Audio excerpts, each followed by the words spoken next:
Hi friends, எல்லோரும் எப்படி இருக்கீங்க? இன்றைக்கி ஒரு தரமான மீன் குழம்பு தாங்க நம்மளோட சேனலில். அதாவது இந்த டெலிவிஷன்லாம் இந்திய தொலைக்காட்சியின் முதன் முறையாக அப்படிம்பாங்க. ஆனால் அந்த படத்தை அதுலேயே 51வது தடவை நம்ம பார்ப்போம். அதே மாதிரி என்னோடய சேனலுக்கு இந்த மீன் குழம்பு புதுசு கிடையாதுங்க.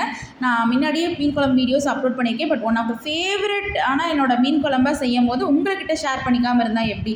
இது எந்த மீனை வச்சாலும் இந்த மாதிரியான மீன் குழம்பு ஸ்டைலில் செஞ்சிங்கன்னா எல்லாத்துக்குமே ரொம்ப பிடிக்கும். கண்டிப்பாக எல்லோரும் ட்ரை பண்ணுங்கள். நான் வந்து ஒரு 1/2 kg மீன் தான் போட்டுக்க போகிறேன். அதுக்கு ஏற்ற குவான்டிட்டிஸ் தான் நான் எடுத்திருக்கேன். உங்களுக்கு நீங்கள் எந்த அளவுக்கு மீன் எடுக்கிறீங்க, மீன் குழம்பு எந்த அளவுக்கு அதிகமாக பண்ண போகிறீங்களோ அதுக்கேற்ற குவான்டிட்டிஸில் எல்லாமே எடுத்துக்கோங்க. இதுக்கு ஒரு 25 சின்ன வெங்காயம் கிட்ட எடுத்துக்கோங்க. ஒரு பூண்டு ஃபுல்லாக ஒழிச்சுக்கோங்க. 4 பச்சை மிளகாய், ஒரு கையளவுக்கு கருவேப்பிலை, 2 பெரிய தக்காளியை கட் பண்ணி வச்சுருக்கேன். இது கூட பெரிய நெல்லிக்காயில் 1.5 பெரிய நெல்லிக்காய் சைஸில் புளியை ஊற வச்சு எடுத்திருக்கேன். இங்கே பாருங்கள், நல்லா புளியை ஊற வச்சுருக்கேன்.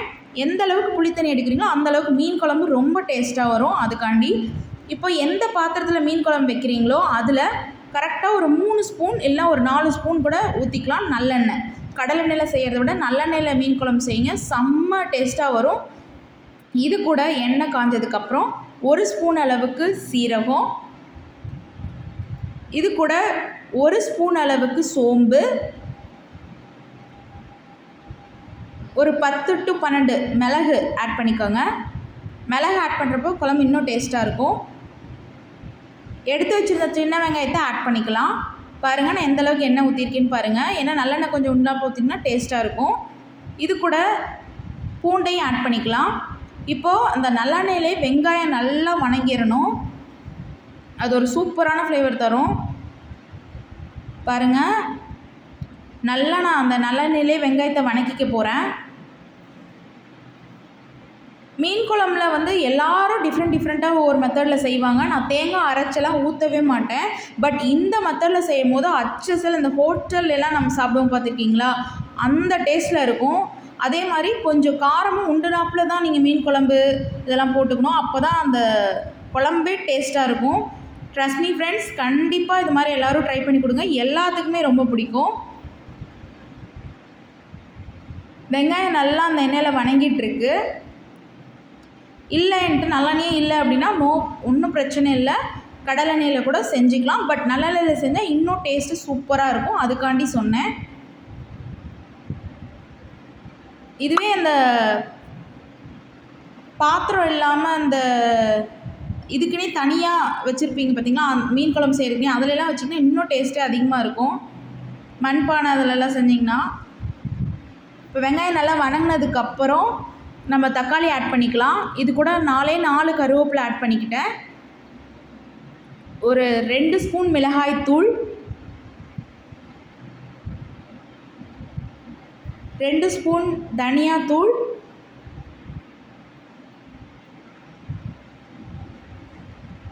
மசாலாவுக்கு தேவையான அளவுக்கு கல்லுப்பு ஆட் பண்ணிக்கோங்க. இந்த மாதிரி எந்த குழம்பு செய்யும் போதும் கல்லுப்பு ஆட் பண்ணிங்கன்னா இன்னும் டேஸ்ட்டாக இருக்கும் அந்த குழம்பு. அதுக்காண்டி நல்லா வணங்க விடுங்க. இந்த மாதிரி பாத்திரத்தில் செய்ய விட இந்த மண் சட்டி இதெல்லாம் இருக்குது பார்த்தீங்களா, அதில் செஞ்சிங்கன்னா அல்டிமேட் டேஸ்ட்டு தான். அந்த மாதிரிலாம் வச்சுருந்திங்கன்னா கண்டிப்பாக அந்த மண் சட்டியிலேயே கூட செஞ்சுக்கோங்க, சூப்பராக இருக்கும்.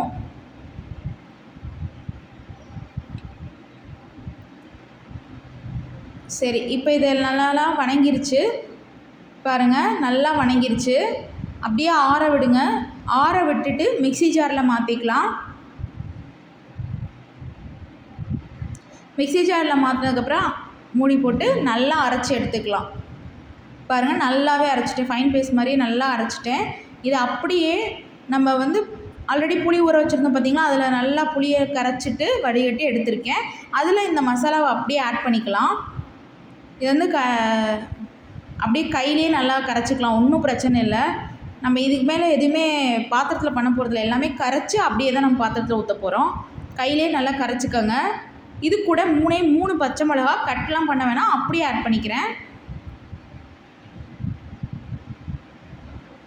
அதே மாதிரி கருவேப்பிலை ஒரு 10 to 12 கருவேப்பிலை ஆட் பண்ணிக்கலாம். எல்லாத்தையும் நல்லா மிக்ஸ் பண்ணிவிட்டு அதாவது அந்த உப்பு எல்லாம் பார்த்துக்கோங்க, கரெக்டாக இருந்துச்சு அப்படின்னா அதே பாத்திரத்தில் எதில் வணக்கணுமோ அதே பாத்திரத்தில் ஆட் பண்ணிக்க போகிறேன். பாருங்கள், நான் எல்லாத்தையுமே ஆட் பண்ணிட்டேன். இது நல்லா ஒரு கொதி வரணும். அதாவது ஒரே ஒரு கொதி வந்துருச்சுன்னா ஓகே, நம்ம மீன் போடுறதுக்கு அது கரெக்டாக வந்துருச்சுன்னு அர்த்தம். குழம்பு உப்பு காரம்லாம் செக் பண்ணிக்கோங்க. இப்போயே நல்லா ஒரு கொதி வந்துருச்சு. இப்போ நம்ம மீன் குழம்புக்குனே இந்த வால் பீஸு தலை பீஸ்லாம் வச்சுருப்போம் பார்த்தீங்களா, அது எல்லாத்தையும் அப்படியே போட்டுக்கலாம். ஏன்னா யாருக்கெல்லாம் இந்த மீன் குழம்புனாலே எனக்கு வால் பீஸ் தலை மட்டும் தான் போட்டு வைப்பேன், எனக்கு அது ரொம்ப பிடிக்குங்கிறது கண்டிப்பாக கமெண்ட்டில் தெரிவிச்சுக்கோங்க. பாருங்கள், நான் மீனில் அப்படியே இந்த தலை பீஸு வால் பீஸு எல்லாமே ஆட் பண்ணிக்கிறேன். மீனை போட்டதுக்கப்புறம் ரொம்ப நேரம் குழம்பு கொதிக்க தேவையில்லை. கரெக்டாக 5 நிமிஷம் போதும், மீன் வெந்திருக்கும். அதே மாதிரி குழம்பும் நல்லா ரெடி ஆகிருக்கும். பாருங்கள், கொதிச்சிருச்சு. நான் அடுப்பை ஆஃப் பண்ணிட்டேன். சூப்பர் தரமான மீன் குழம்பு ரெடி. கண்டிப்பாக எல்லோரும் ட்ரை பண்ணுங்கள். ட்ரை பண்ணிட்டு எப்படி இருந்துச்சுங்கிறது சொல்லுங்கள். சப்ஸ்கிரைப் பண்ணுங்கள், கமெண்ட் பண்ணுங்கள், லைக் பண்ணுங்கள். தேங்க்யூ.